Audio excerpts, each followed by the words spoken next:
अब हेर त ग्राफाइटको बारेमा हेरौँ त हामीले ग्राफाइट भनेको सुनेको छौ तिमीहरूले यो भनेको तिमीहरूले चाहिँ हाम्रो जस्तो लेख्ने पेन्सिल हुन्छ नि पेन्सिलको जुन लिड हुन्छ त्यो भनेको ग्राफाइटले बनेको हुन्छ अनि यो एउटा मसँग पनि एउटा राम्रो रमाइलो कहानी छ के मलाई थाहा थिएन त्यो ग्राफाइट भनेको चाहिँ गुड कन्डक्टर अफ इलेक्ट्रिसिटी भन्ने अनि हामी सानोमा के गर्यौं भन्दा एकचोटि मैले के गरेँ भने त्यो पेन्सिलको टुप्पो जुन हुन्छ नि त्यो निकालेर सबै पुरै ग्राफाइट भरि निकालेर पेन्सिलबाट अनि त्यो उसमा चाहिँ नि जुन इलेक्ट्रिक सकेटमा राख्दाखेरि चाहिँ मलाई करेन्ट लागेको छ के so I have that experience अनि मैले के बुझेँ भन्दाखेरि यसले एउटा यो भनेको विद्युतको सुचालक रहेछ भन्ने त्यतिखेरदेखि अन्डरस्ट्यान्डिङ भयो जुन कुरा चाहिँ पछि चाहिँ मलाई पढाउँदाखेरि काम लाग्यो कि ग्राफाइट भनेको के रहेछ भन्दाखेरि गुड कन्डक्टर अफ इलेक्ट्रिसिटी अनि बुझ्दै जाँदाखेरि किन गुड कन्डक्टर अफ इलेक्ट्रिसिटी हो भन्दाखेरि यो ग्राफाइटमा एउटा फ्री इलेक्ट्रोनहरू हुँदो रहेछ त्यो फ्री इलेक्ट्रोनहरूले चाहिँ कन्डक्सनमा रोल प्ले गर्दो रहेछ भन्ने बल्ल चाहिँ थाहा भयो है अब 1 to 1 यसको के छ कस्तो छ यसको स्ट्रक्चर कस्तो छ प्रपर्टिज कस्तो भन्ने कुरा हेरौँ हेर it is a pure form of carbon purest form भनेको डायमन्ड हो यो भनेको प्योर फर्म अफ कार्बन हो है okay this allotrope of carbon is composed of flat 2 dimensional layer of carbon atom हेर त मेन ख्याल गर्नुपर्ने 2 dimensional layer of carbon atom हेर एउटा यो भनेको एउटा तलपट्टिको लेयर हेर है त्यसपछि बिचको लेयर यो माथिको लेयर यसरी 2 डाइमेन्सनल लेयरमा हेर त एउटा लेयर माथि अर्को लेयर यसरी बसेको हुन्छ बुझ्यौ नि सो यो एकदम ग्राफाइटको चाहिँ जस्तो कार्बन नानो ट्युबहरू भन्ने यिनीहरुमा एकदम यो अहिले भन्दा केही समय अगाडि चाहिँ एकदम खूब रिसर्च भएको अझै पनि रिसर्च हुन्छ यो है यिनीहरुको लेयर स्ट्रक्चरमा ठीक छ नि त्यसपछि चाहिँ हेर के रहेछ भने यो ग्राफाइटमा चाहिँ 2 dimensional layer of carbon atom हुँदो रहेछ जुन चाहिँ कसरी एरेन्ज भएको छ भन्दाखेरि हेक्सागोनल एरेन्जमेन्ट छ हेर त सो एटमहरुको यो हेक्सागोनल एरेन्जमेन्ट देख्न सक्छौ नि सो बेन्जिनको टाइपको हेक्सागोनल एरेन्जमेन्ट छ ओके ठीक छ अनि इट इज सफ्ट छ अनि ब्ल्याक छ स्लिपरी सोलिड हो यो भनेको है अनि this property of graphite persist because it clips easily between the layers किन त्यो स्लिपरी छ भन्दाखेरि यो एउटा लेयरदेखि अर्को लेयर यसरी चाहिँ खप्टेर बसेको भएको कारणले गर्दा यो भनेको स्लिपरी सोलिड हुन्छ क्या चिप्लो टाइपको सोलिड हुन्छ नि हैन एकदम okay so in each layer प्रत्येक लेयरमा हेर है each carbon atom is link to 3 carbon atom हेर है प्रत्येक कार्बन भनेको 3वटा कार्बन एटमसँग बसेको हुन्छ बिया कार्बन कार्बन कोभ्यालेन्ट बन्ड त्यही भएर each carbon has sp2 hybridise okay each carbon here is sp2 hybridise okay बुझ्नु पर्ने मेन कुरा अब पोइन्ट वाइज हेर है अब म तिमीहरुलाई पोइन्ट वाइज सम्झाउँछु ठीक छ पोइन्ट नम्बर 1 मा फर्स्टमा के रहेछ भने यो भनेको ग्राफाइटको लेयर 2 डाइमेन्सनल लेयर हुन्छ यसमा चाहिँ र इच कार्बन प्रत्येक कार्बन भनेको sp2 हाइब्रिडाइज्ड कार्बन रहेको हुन्छ पोइन्ट नम्बर 2 अनि यो सफ्ट ब्ल्याक र स्लिपरी सोलिड हो किनभने एउटा लेयरदेखि अर्को लेयर माथि बसेको हुन्छ यो कुरा बुझ अनि यो एउटा प्योर फर्म अफ कार्बन हो है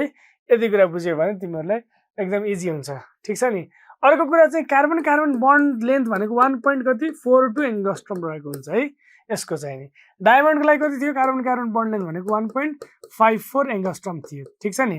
ओके सो अनि यो कार्बन कार्बनको चाहिँ sp2 हाइब्रिडाइजेसन थियो अनि डायमन्डको लागि के थियो त sp3 हाइब्रिडाइजेसन थियो क्लियर यिनीहरुको डिफरेन्स पनि इम्पोर्टेन्ट छ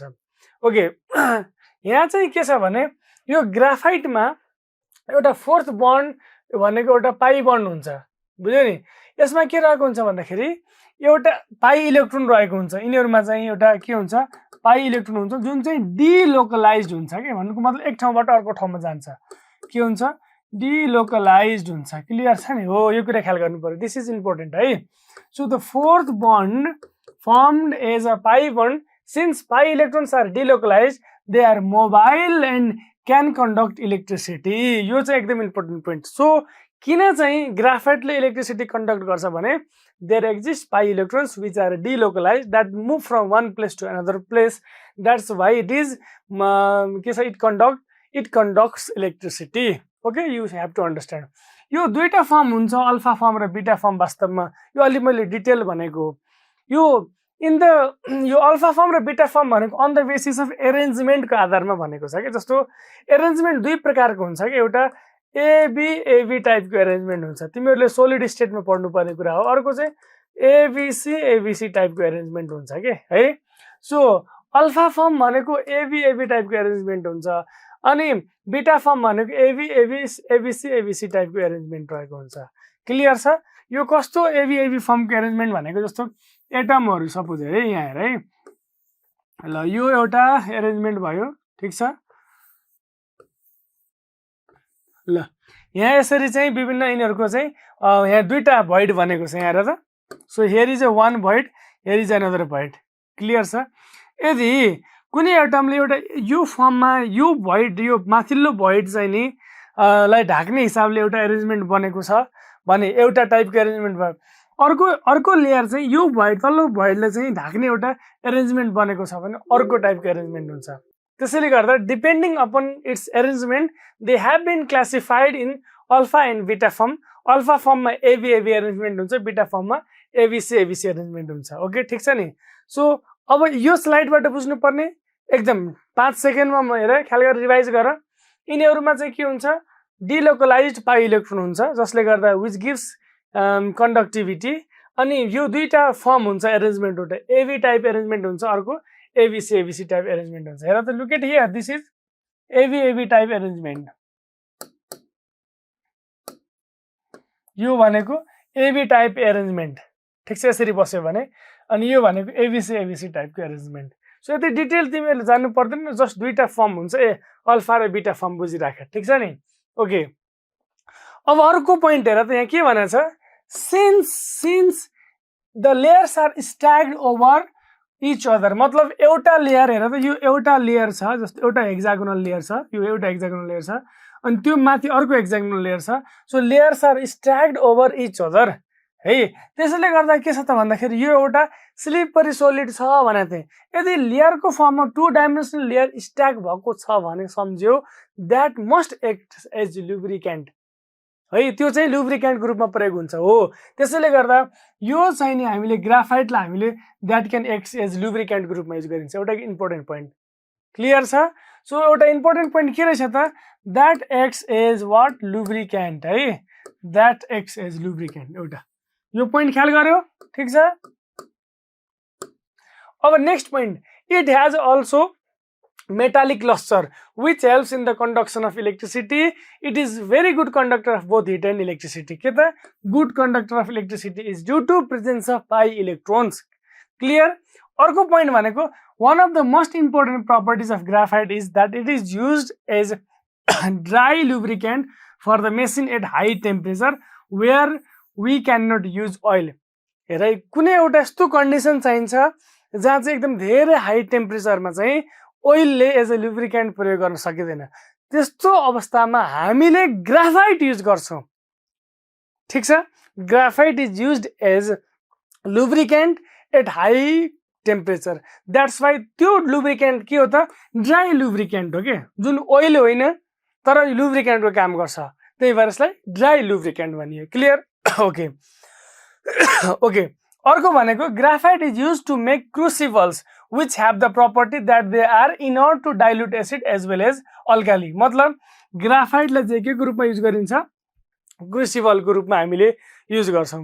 किन युज गरिन्छ त भन्दाखेरि न त त्यो डाइल्युट एसिड सँग रिएक्सन गर्छ न त त्यो अल्काली सँग रिएक्सन गर्छ because it is inert means it does not react with dilute acid और dilute alkalis that's why it is used as crucibles clear छ सो यो हामीले स्लाइडबाट ख्याल गर्नुपर्ने कुरा भनेको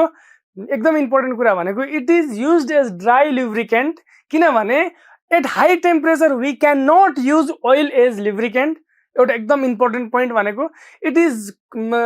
good conductor of both heat and electricity due because of the presence of pi electrons जुन चाहिँ बार बार मैले भनिसकेको छु अनि यसलाई चाहिँ यो चाहिँ न त डाइल्युट एसिडसँग रिएक्सन गर्छ न त डाइल्युट बेससँग रिएक्सन गर्छ that's why it is use to make crucibles clear छ यो स्लाइडबाट हामीले यो कुरा ख्याल गरौँ ठीक छ नि अब यसको प्रपर्टिजहरु भनेको यसको रिलेटिभ डेन्सिटी भनेको 2.3 हुन्छ which is smaller than diamond clear छ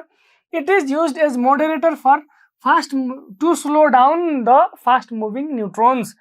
अरु एउटा पोइन्ट, यो पनि इम्पोर्टेन्ट पोइन्ट हो। ग्राफाइट भनेको न्युक्लियर रिएक्सनमा प्रयोग गरिन्छ। किन प्रयोग गरिन्छ भने फास्ट मुभिङ न्युट्रोनलाई एब्जर्ब अथवा त्यसको चाहिँ काइनेटिक एनर्जी घटाएर त्यसलाई स्लो डाउन गर्नका लागि ग्राफाइट युज गरिन्छ, एउटा पोइन्ट। अर्को भनेको चाहिँ ड्राई सेलका लागि के युज गरिन्छ, ड्राई सेलहरुका लागि चाहिँ इलेक्ट्रोडहरु बनाउनका लागि पनि ग्राफाइट युज गरिन्छ। क्लियर? ओके, एउटा हेर त, इन कम्प्यारिजन टु डायमन्ड, डायमन्डको तुलना गर्दाखेरि graphite is thermodynamically more stable. This is very very very very very important point. Thermodynamically stable graphite हो कि डायमन्ड हो भनेर सोध्यो भने चाहिँ graphite is thermodynamically more stable than diamond. Clear छ? ओके, यो कुराहरु ख्याल गरौँ। अब ग्राफाइटलाई सम्झिनको लागि के कुराबाट सम्झिनु पर्यो? ग्राफाइट भनेको एउटा प्योर फर्म अफ कार्बन हो। ग्राफाइटमा चाहिँ एउटा हेक्सागोनल लेयरहरु रहेको हुन्छन् जुन एक आपसमा स्ट्याक गरेको हुन्छ। बिकज अफ दैट एउटा character it is used as dry lubricant. किन ड्राई लुब्रिकेन्ट युज गरिन्छ? यसमा लेयर स्ट्रक्चर हुन्छ, त्यही भएर यो आफू स्लिपरी एउटा सलिड हुन्छ। प्लस यसको अर्को क्यारेक्टरिस्टिक्स के हुन्छ भने एट हाई टेम्परेचरमा ओइललाई हामीले लुब्रिकेन्टको रूपमा प्रयोग गर्न सकिँदैन, त्यही भएर ग्राफाइटलाई युज गरिन्छ। क्लियर छ? यसमा चाहिँ due to presence of pi electron it is used as एउटा good conductor of heat and electricity छ यो भनेको। विभिन्न इलेक्ट्रोडको रूपमा प्रयोग गरिन्छ। न्युक्लियर रिएक्टरमा फास्ट मुभिङ इलेक्ट्रोनलाई स्लो डाउन गर्नको लागि युज गरिन्छ है। यो कुराहरु हामीले थाहा छ। ओके, अब हेर क्वेशन नम्बर 5 भनेको it is related to graphite. के भनेछ भने the carbon atoms are arranged in layers of pentagonal लेयरमा हो त होइन, अक्टागोनल लेयरमा हो त होइन, हेप्टागोनल लेयरमा हो त होइन, के त हेक्सागोनल एरेमा हो। केमा रहेछ त? हेक्सागोनल एरेजमा रहेछ। बुझिराख है। क्लियर छ? ओके, क्वेशन नम्बर 6 मा भनेको छ it is also related to graphite. के भनेछ भने graphite structure is formed by hexagonal arrays being placed in hexagonal arrays कुन 3 डाइमेन्सनमा हो त होइन, in layers one above other. Yes, एउटा लेयर चाहिँ एउटा लेयर अर्को लेयरमा चाहिँ यसरी चाहिँ एउटा यो मानव हेक्सागोनल लेयर हो, यो पनि अर्को हेक्सागोनल लेयर मानव अर्को हेक्सागोनल लेयर, यसरी एउटा लेयरदेखि अर्को लेयरलाई स्ट्याक गरेर राखिएको हुन्छ। So depending upon this arrangement यो एउटा अल्फा फर्म हुन्छ अथवा बीटा फर्म हुन्छ। क्लियर छ? So in layers one above the other, यो कुरा बुझ्नु पर्यो है।